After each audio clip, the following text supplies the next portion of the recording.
Am I sitting in the last great Volkswagen Golf?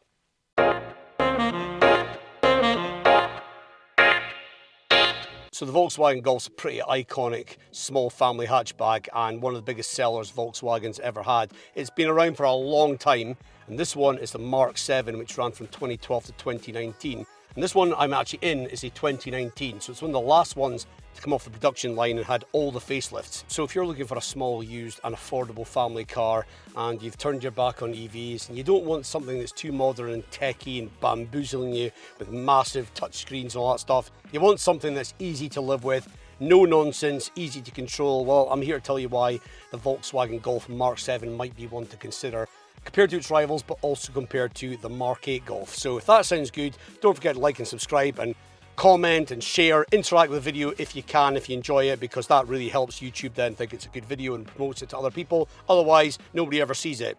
Okay, let's get into it. So I'll leave some information in the comments about the different specs. I'm not going to just reel off the spec sheet because I don't think that's adding any value to your life. You can read about that online, but essentially this is the R Line, which is the sporty looking but not quite as sporty under the bonnet version of the GTD, or the R if you like. Yeah, the R is the full-on hot hatch and that's a petrol, and the GTD is a slightly bigger displacement 2-litre 4-cylinder turbocharged diesel. This one is about 148 brake horsepower and it's got 320 Newton meters of torque. It'll do 0 to 60 in 8.3 seconds. You can also get a 6-speed manual or this 7-speed dual clutch, and this one's the dry clutch, and I'll talk about that in a little bit. Now the Volkswagen Golf has a lot of rivals, but I will contest there being many out there that have as many different powertrain choices as you can get in a Golf. You have so many diesel options, you have loads of petrols, you have hot hatches, i.e. the Golf R, you've also got plug-in hybrids. There's so many to choose from, it's not even funny. So a lot of its rivals will not have as many engine options to pick from, but some of the rivals will include the Ford Focus, the Vauxhall Astra, the Peugeot 306, Honda Civic, Skoda Octavia, Seat Leon, BMW 1 Series, Audi A3, Mercedes A-Class if you're going premium with those three. There's loads of them out there. But why would you pick this one? Well, let's start by taking it out on the road and I'll tell you a little bit about that. It's funny, when you're driving a Golf, you really notice how many more Golfs there are on the road. When I'm not driving one, I haven't really thought about it, but they're bloody everywhere, and it's because it's such a popular car. Must be one of the most common cars in Britain, which is pros and cons there. You know, if you want to stand out on the road, a Golf's probably not the way to go. But at the same time, why are there so many on the road? Well, it's because they do so many things pretty well, and they're just a good all-round package. And does that really translate on the road as well? For the most part, I would say yes. So if you want a bit more performance, get the GTD, because it's 190 brake horsepower and a bit more torque as well. But this will still overtake quite a few cars if you really need it to, and in the mid-range it feels plenty powerful enough, and that's all you really need, isn't it? If you want real performance, then go and get the Golf GTI or the Golf R, which will also have all-wheel drive, although the Golf Alltrack, which is an estate, also has all-wheel drive. But this is front-wheel drive, and that means it does have limitations when it comes to handling. So this being the R Line, you're assuming some sportiness to it, but it's much more cosmetic than anything else. The chassis does not feel particularly sporty or playful in this car in general, and the steering is not very good. That's my main criticism, is the steering's light, ever so slightly more weighty in sport mode because you can change the modes beside the gear stick, but the steering is really not very responsive, and yeah, it's just, it'd be great around town, but on a country road, I'm not like, oh yeah, this is so connected. A Ford Focus or a Honda Civic is definitely better in that regard. There's a bit of lean in the corners, but not enough that it's a problem. But yeah, generally overall, I just don't feel like I really want to have too much fun with this. On the other side of the coin though, the suspension is nice and compliant. It's running on 17s, and I do feel like it's absorbing the bumps pretty well. So as a motorway cruiser and just generally going around town, this will be really pretty good. So yeah, it's pretty comfortable, and if you add that with these seats, which are really comfy, then I think you've got a good package in that regard. A lot of lag when you put your foot down with this gearbox though, and that's not this car, that's just dual clutch gearboxes. But you can override it with the paddles, which are a bit plasticky feeling, but yeah, you can go into manual mode that way or flick the gearbox over.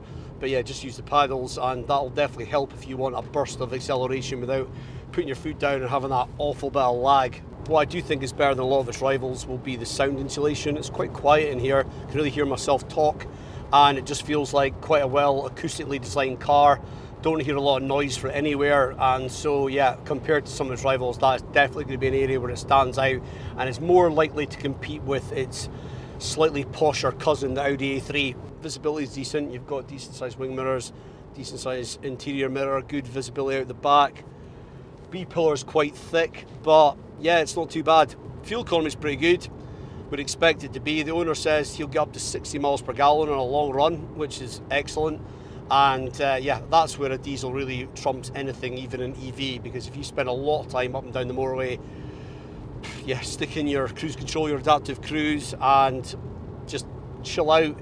And yeah, 60 miles per gallon, that's really not sipping a lot of fuel to get you there. So that is really why I think diesels still have their place if you do a lot of long journeys. Something the Volkswagen Group have never really done is heated windscreens, and I've not got a heated steering wheel here either.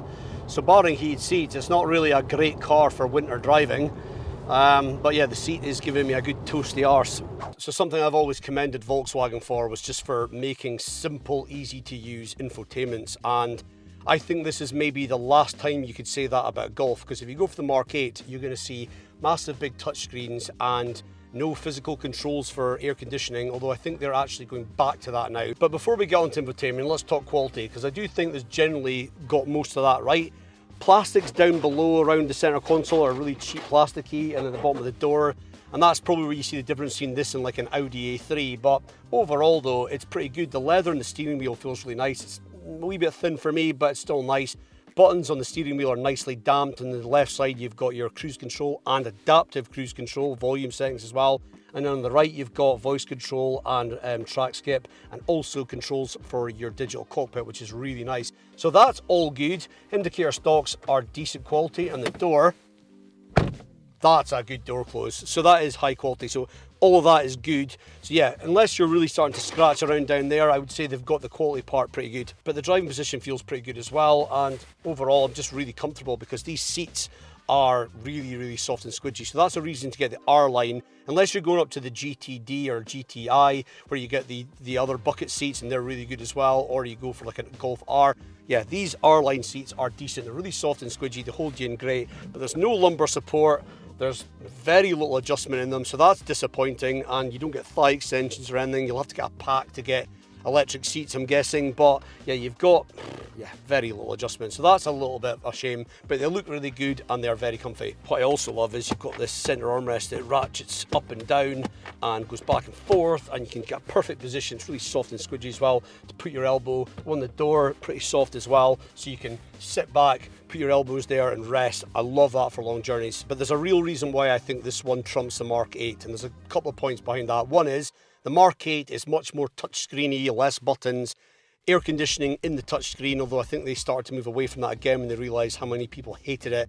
But yeah, way more techie looking, and so much is going to be buried in touchscreens. And if it was actually a really good computer system behind it, great. But I've driven the one in the Skoda Octavia and of a similar age, and it was rubbish, crapped out of me loads, and I've read other reports about it as well. So I don't think that system is as reliable. I think it will get better with software updates and generations, stuff like that. But this one here, super easy to use.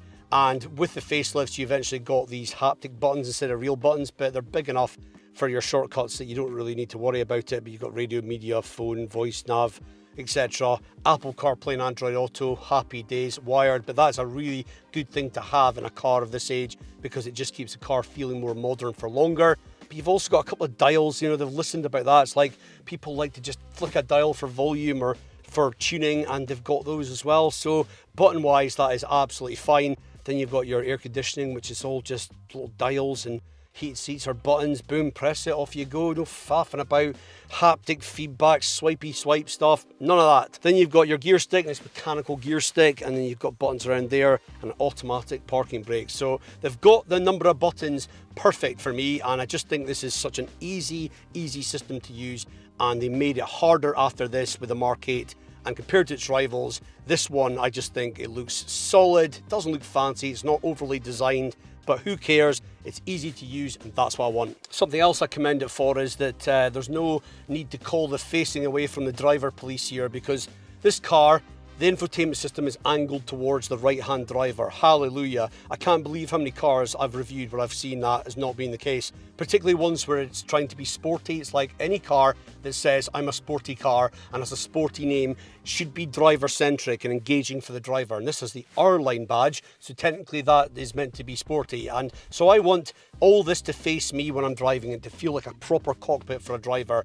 And yeah, so hats off to Volkswagen for not cheaping out on that. Certainly other parts of the Volkswagen group, I have seen that. There's just something about this interior that feels like it's going to age really well. It's not like it's trying really hard to be futuristic or just a bit too overly stylish like some French cars, you know. It's just like, yeah, that's fine. There's your screen, there's a button, boom, go, you know. Like the Ford Focus definitely feels cheaper up front than this car, and if you go for the Audi, it's going to be slightly better built, but it's not going to be more robust than this. It'll just have slightly nicer materials, you know. So overall, the only thing I could say it's missing is maybe a wee dial, you know, for using the infotainment system, which you would get in a BMW.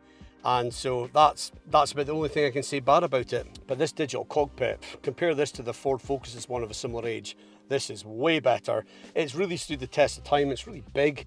The colours aren't particularly wow, but it's really clear graphics and it's customizable. You can put your navigation info in the middle there. You've got your digital speedo, that's all I care about. You can put all sorts of different information up there, and it really is just very, very simple and intuitive again. And yep, that does not look that old. So if you do drive a lot at night on country roads and you can't be arse tipping your beams manually a lot, then the Mark 8 might be the one to go for, because you can get matrix LED headlights with that, which will adapt their beams around oncoming traffic. Absolutely love that technology, so that is definitely something worth looking at. But the only other major sort of option I would want in this car, other than lumbar support, is a better upgraded sound system. The sound system's okay, but if you really want to thump your tunes, you want to get the Dynaudio upgraded system. So they're quite rare. If you search that in the keyword search on Auto Trader, you won't find many of them out there. But yeah, that is definitely one to think about if you really love your tunes. But outside of that, it's not missing much. But if you've been following the channel, you'll know that I get pretty excited about a cubby or two. Well, Volkswagen definitely got the memo on cubbies with this car. There's loads of them. First of all, you've got a couple of cup holders in a really good place, and if you got your arm on this elbow rest, you could just be like, eesh, in there. But they're not the deepest and they're not the widest, but you'll definitely get this bottle in here. Yeah, it holds it in. But small cups particularly will be good. One seems to be deeper than the other, maybe. But yeah, they'll hold it in really well. But if you don't want to put it there and you want to put it in the door, no problemo, because the door bins are massive, felt lined, get loads of stuff in there, all good. You've also got this little bit here beside the handbrake button, which is, I thought maybe for your key, but no, it can't be for that, because you actually have to put the key in the car to start it. So there's no keyless entry or keyless start with this, which isn't ideal, but you'll get some coins in there maybe. And there's a cubby up the front which you can chuck your phone in, so that's good. There's a bit underneath the central storage bin for more stuff, and then the glove box is a decent size. It's also felt lined, and you've also got a glasses holder up here. So yeah, absolutely nailed it. But it's all very well saying this car is really easy to use, but it's got to have a bit of practicality as well. So what's it like in the back? I quite like it in the back of the Golf actually. The seats are really quite comfy, and they're bucket kind of shapes, of really sporty feeling seats, and yeah, really super comfortable. But it's not a very wide car, so I wouldn't really recommend 3 sets of legs back here for long, especially as the transmission tunnel is quite high and this middle seat's raised and not as comfortable. Knee room, seats in my driving position, I'm 5'9", and there's a couple of inches there, which is not a huge amount, so if you're really tall, that could be a bit of a problem. Headroom is decent though, and toe room, I've got my seat low and I've still got plenty of toe room. That definitely helps, although you can't recline the back seats. You've got a centre armrest, which is really wide, and you've got this bit in the middle, but there's enough space on the sides to put an elbow, so it's really soft for your elbow. The one on the door is pretty soft as well. But you've got this kind of dual purpose bit in the middle here, which you can use for putting stuff, and it's got a rubber mat underneath, but you've also got these adaptive little plastic bits for your cup holders, so you can move them forward and back, so different sizes of bottles will be held in tightly. Love that. Isofix now are 2 seats, and they have clips, so when you take them off, easy to get to, but don't lose the clips. A couple of air vents, a couple of pockets in the back of the seats in the front, Overall, yeah, unless you're a basketball player, I think this is really quite comfortable back here. Now, normally I'd be talking about the boot from outside the car, but the rain is absolutely stotting off the roof. I don't know if you can hear that. So yeah, it's another howler of a day in Scotland, so I'm going to talk about it from here. In terms of hatchback boots, this is actually one of the best ones there is. The Skoda Octavia definitely has it beat, and maybe the Honda Civic as well. But compared to the Ford Focus, it's a much bigger boot than that, slightly bigger than the Vauxhall Astra as well. 380 litres with the seats up, 1,237 with the seats down, but if you need a bigger boot, get the Golf Estate, problem solved. But it's a really versatile boot. It's 40/60 split fold seats, which isn't ideal, but it's a small car, so we'll forgive that. It's got a ski hatch, lots of tie down points, and yeah, manually you have to put the seats down from the front, but it is a decent load bay when they're all down. You can also put the floor up and down a little bit, so you can have actually more depth as well. So overall, it's a pretty good space, really square, and you've also got a spare wheel underneath as well. So overall, I think as far as hatchback boots go, that is a really good one. But compared to the Ford Focus, there's a bit more space in the back seats, I think, in the Focus. So that's probably where the trade-off is. So what's more important to you, a bit more legroom or a bit more boot space? So if you want a brand new Volkswagen Golf, it's going to be nearly 30 grand for the most basic spec, basic powertrain, etc, etc. If you want one similar to this, add on maybe another 10 grand basically. So they're expensive. So if you went for one of these, similar age and mileage to this, from back to like 2018, 2019, you're probably starting around 14 grand.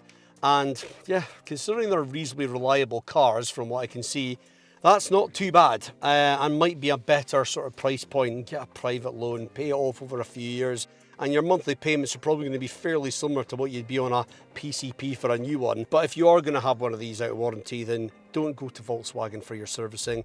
Go to an independent servicing specialist who will actually know Volkswagens really well and save half the money, but they'll probably be better at troubleshooting the sort of problems that you might get out of warranty. The only thing I would say is make sure that you take care of this dual clutch gearbox if you go for the dual clutch, because the one in this one is a dry clutch, not the wet clutch, and they are a bit better at reliability, the wet ones. The dry ones are slightly better from a performance point of view. I'm not going to go into the details of that, it's just what I've read, but they are slightly more prone to issues. So yeah, make sure you take care of that, because that's a very expensive issue to fix. So what's my final verdict on the Volkswagen Golf MK7.5? Yeah, it's pretty much the car I thought it was going to be before I actually picked it up. It's really just a fairly obvious reason why I think the owner of this car has it as a sort of second car in the family and a retirement car. Easy, dependable, goes long journeys in it, gets great fuel economy, big enough to get the grandkids in the back when he needs to. He can still load it up to go to the tip. It just does what it says in the tin. It's just the sort of car that no-nonsense drivers who still want a car that's not a complete turd to drive and has enough performance to get past somebody on a country road if they need to. It just does everything quite well, you know. There's not really a lot of actual major weaknesses I can see, even if there are better driving cars in the segment. It is just a really good all-rounder, and that's what I'd expect from a Volkswagen Golf. So those are my thoughts. I would love to know yours, and if you're thinking about buying a used car like this, would you get this one? Let me know in the comments, and if you enjoyed the video, please give it a like. Don't forget to subscribe as well, because there's loads more coming up on the channel. Thanks for watching, and I'll see you in the next one.